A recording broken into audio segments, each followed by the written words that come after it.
Well, here it is. There's the rear. Here's the front of the truck. The front still has some things left to do.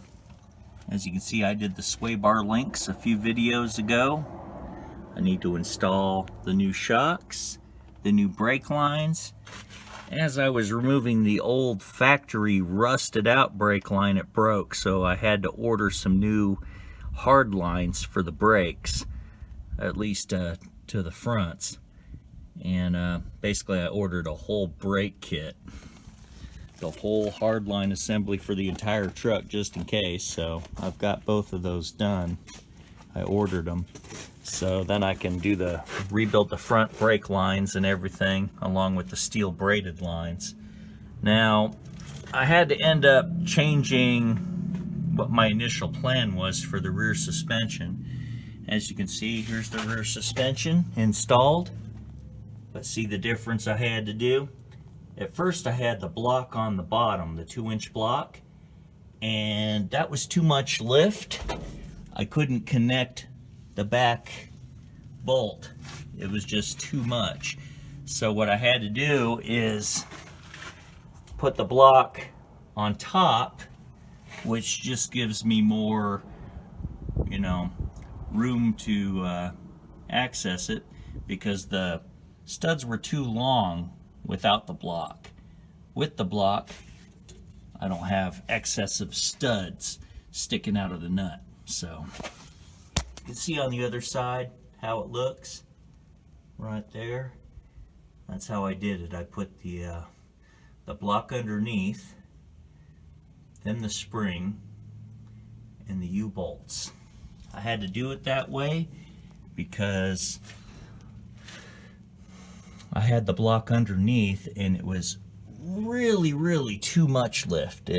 It kind of dwarfed the front. So for some reason this 4-inch spring that was 56 inches was just right on the height. So you really don't have to buy the 2-inch block, but I used it anyway to give me a cleaner install so the threads don't stick up too much, because if I didn't have this 2-inch block, the threads would be just really tall. So that's how it ended up getting installed. And again, the part number is this. It says it's a 4-inch spring, but looking at it, look how it fills the wheel wells. The wheel wells is, plenty of room for tire. I mean, look at that compared to the front. So the 4-inch lift spring ended up being good enough, so you don't have to buy that 2-inch block to go with the 4-inch spring for a 6-inch rear 56-inch spring lift kit, if that made sense. Anyhow, there it is. The install looks really good. The rear looks just as high as the front, even though it's a 4-inch lift leaf spring setup. But it is the longer spring, the 56-inch spring. So seeing that it is wider, stiffer, and it ended up giving just as much lift as the wrong spring, the 52-inch spring that I had temporary installed, and it was a 6-inch spring. So how long the spring is, I believe, has a lot to do with it as well, because everything fit just like it was supposed to. See, right there, everything lined up. Whereas before, the 52-inch spring, the very bottom of the leaf spring sat a little bit back, because it was the wrong size spring. So I had to get the right spring, because the lift kit came with 52-inch springs and it did not specify long or short bed. And since this is the long bed, it comes with this, well, it's supposed to come with the 56-inch leaf spring. If the lift kit you're trying to buy has a 52-inch leaf spring for the rear, That's the right one for a short bed, but for a long bed you need the 56-inch rear leaf spring. So if you're looking to install a Rough Country or another suspension lift using leaf springs on the 73 through 86 Chevrolet square body trucks, make sure that the rear leaf springs are 56-inch, and you won't go through what I went through. So hopefully my lesson learned can be for you guys to learn without experiencing what I did. See how it turned out? There's the U-bolts, there's the leaf spring, there's that 2-inch block I bought, but it works perfectly to reinforce the mounts and give me a reasonable amount of length of U-bolt with the nut. So it's not excessively long, no excessively long studs. So it's just the right amount, and it does give it a little bit more, well, a lot more stability. That solid 2-inch block of steel gives it a much better mounting point, and it adds strength and stability. So all right, well, more to follow. I still have to install the new shocks, remove the old ones, put in the new ones. I'm going to install a new brake line. I have a steel braided brake line to put in place of the rubber one. So pretty much just little stuff left to do. And you have a great day, and more to follow.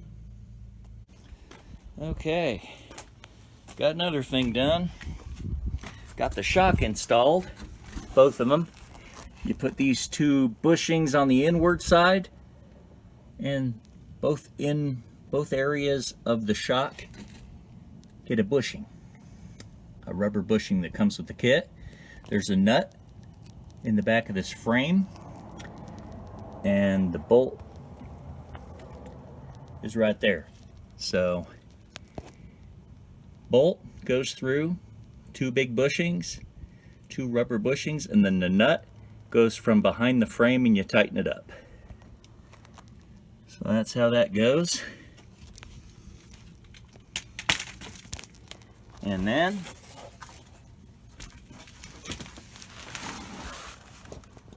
there's the shock. Here's the bottom area. Bolt goes this way, and the nut goes on. I put an extra nut on there for extra security since I didn't have a lock washer. I put an extra nut, which is actually stronger. So that's what I've done. I got the other side done too. Both front shocks are finally done, and I'm working on putting in a new brake line, a brake hard line, so then I can hook up my steel braided brake lines to my brakes right here. See? Here's my brake. There's where the steel braided line has to go, and then it goes and attaches up here. Well, I'm going to make it attach up here. Normally it's in the frame, so I'm just deciding how I'm going to route the new brake line, because the truck's been lifted, so the brake lines need to come down. So more to follow.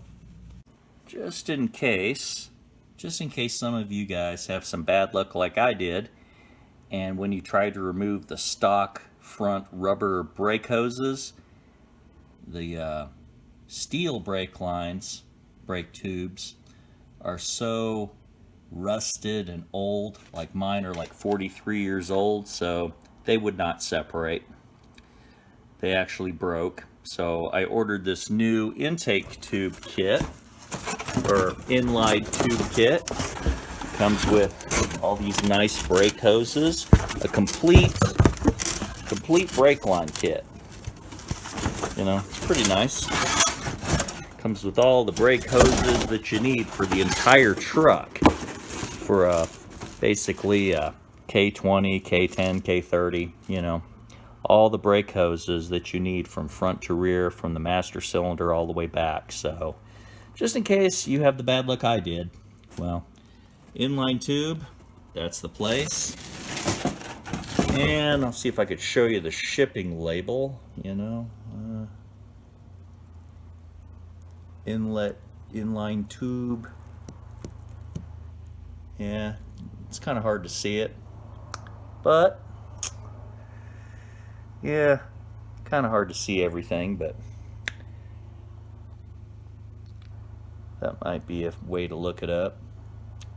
Inlinetube.com.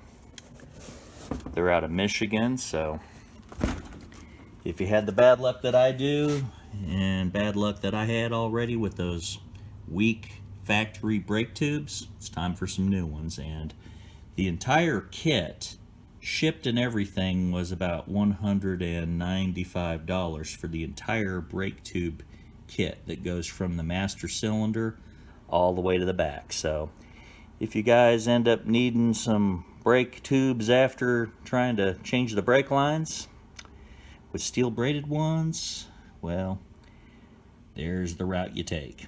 Well, hopefully this helps some of you guys out. Hopefully none of you will have the luck I've had and you can get those old brake hoses off. Well, more to follow.